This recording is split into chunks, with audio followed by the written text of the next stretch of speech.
the 2012 Chevrolet Captiva Sport. If mediocrity was a car, this would be it. So my wife's actually had this since, I don't know, about 3 years now, 2-3 years. And, you know, she got it when it had less than 80,000 miles on it. She really needs to clean this thing, I know. I've wanted to do a review on it for a while, but you know, I don't normally drive this thing. In fact, I usually try to avoid driving it as much as possible. However, I took it to work today so that I could take it to a shop to try to figure out what the noise in the front end was, because I couldn't figure it out, but they did. It turns out it's the intermediate shaft between the CV axle and the transmission. There's a bearing on it. That bearing is bad. To be honest, I'll just flat out say, I even admitted this to my wife, I have been a bit unfair when I talk about that view in the mirror is actually quite nice, when I talk about this car. Because honestly, it's fine. There's nothing egregiously wrong with it. Nothing that's so offensively wrong with it that it's a problem. This car has been very good to us, actually. There's a few issues with it. Well, not really issues, but it's small. It's a small crossover SUV. It's bigger than the Chevrolet Trax, but smaller than the Chevrolet Equinox. And you know, this one has, let me pop the hood, actually, yeah. Like, I'll get out and, you know, it's running right now and you can barely hear it. It actually has mag wheels. Tires is like really the first money we put into this thing. And, let me see here. Oh, V6 LT. Has a decent amount of space in the back. Got a decent amount of storage ahead in here. Has some tie downs. More storage over here. There's an optional tie down system for it. You have these hooks here. This is where your spare tire lives. Yeah, and this seats fold flat. But and I'll show you one of the things that makes us want to get rid of it by next year is this seat isn't even all the way back. And our kid is growing. What the heck is this? Okay, whatever. Yeah, you got more storage in here on both sides. Actually, the door handles aren't bad at all. The front has, you know, similar door pockets. You know, it has a decent amount of space, I guess, you know, for storage. I mean, it's a okay car. I mean, like, this one here, she accidentally bought the good one. Ah, come on. I know it's here somewhere. I'm gonna feel like an idiot. Say, what else is new, right? Give me a second. It's like I literally just had the thing open, but it's got a lot of dirt. But this one has the V6, which is actually a good thing. I'll explain why in a minute. The V6 ones, the engine is made by Honda, I believe, and they had almost no engine failures. The 4-cylinders were engine failures galore, which is one of the reasons that this thing didn't sell very well.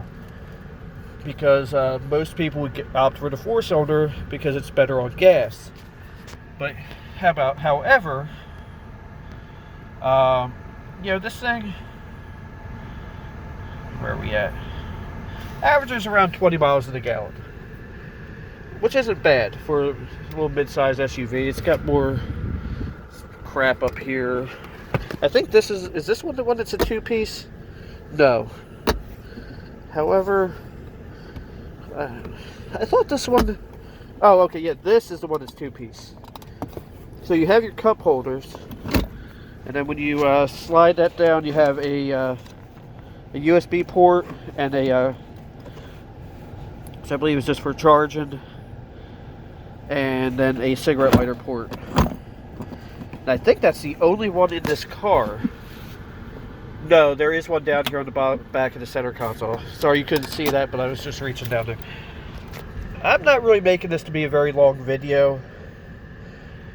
And, you know, because, like, to be honest, like, most things about this car are just fine. You know, once I finally got the seat settled, you know, I have a decent amount of room in here. Radio. This station doesn't come in very well here. Dodge Challenger just to college. Of course. There we go. It's fine.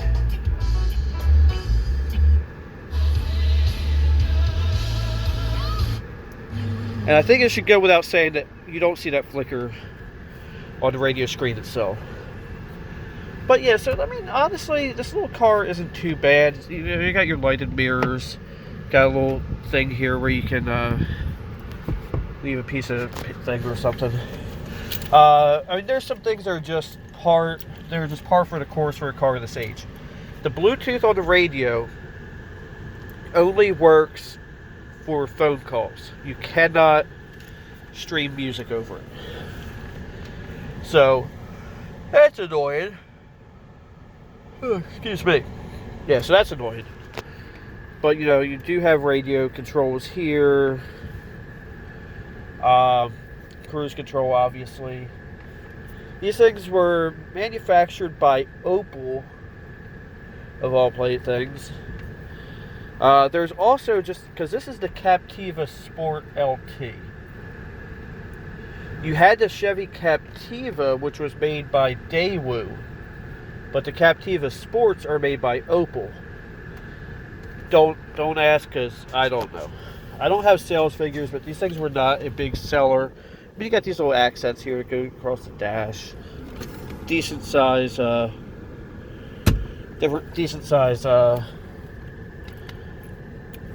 glove box. I don't know if on some models this might have been a subwoofer up here, but you know, it is what it is. So I know on like the what is it, the Kia Soul, the subwoofer, they had a subwoofer up there, but this has two-way speakers in the front down there, and then you have the tweeters up there. I went to the dealer, got the air filter for my truck, air filter for hers, cabin air filter for hers, and cab filter for my truck, and I'm going to do a video where she's going to replace both of those. So keep an eye out for that. I don't know when that's going to be, but I think since this area is starting to get a little bit popular, a few people are showing up, I'm just going to go ahead and call this a video. If you want to see more on this car, let me know. I'll see what I can do. I mean, it's not like I said, it's not a terrible car by any means. I like the look in that mirror right there. It's not a terrible car by any means. I've been unfair about saying, oh, I'd rather do this than drive that car. I'd rather do that than drive that car. But honestly, she's had it 3 years or so. And the only real money other than oil changes is we did tires earlier this year. Actually about 2 months ago. And now it has that noise on the CV axle. The part's $130 to have the shop that did the diagnosis put it in, which I do trust it would be $275. So if that's the only repairs that we've had to do to this car in that period of time, this car gets that's an A in my book, you know. But yeah, if you want to know anything more about this thing, let me know. I'll be more than glad to do some research. I think by next year we're probably going to be trading this in for a Toyota Highlander. Is I think what we decided we want to go with. To have a little bit more room for Luke and, you know, just an overall like better quality car. But honestly, if I had to sum this car up in one phrase, it's fine. It doesn't. There's like, as far as like the styling goes, it's fine. It's not that ugly that I want to gouge my eyes out, but it's not. You don't look at it and go, oh wow, that's sharp. It's just there.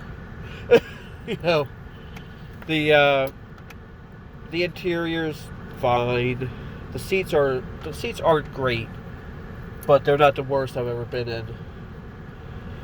So yeah, I think if I was gonna just say a phrase about this car, is it's okay, or it's fine. Nothing great. So I think I'm gonna go ahead and call this a video. So don't forget to like, comment, and subscribe. Make sure you ring that bell when you do subscribe so you get future updates. And yeah, I'll talk to you later. Thanks for watching. Have a blessed day.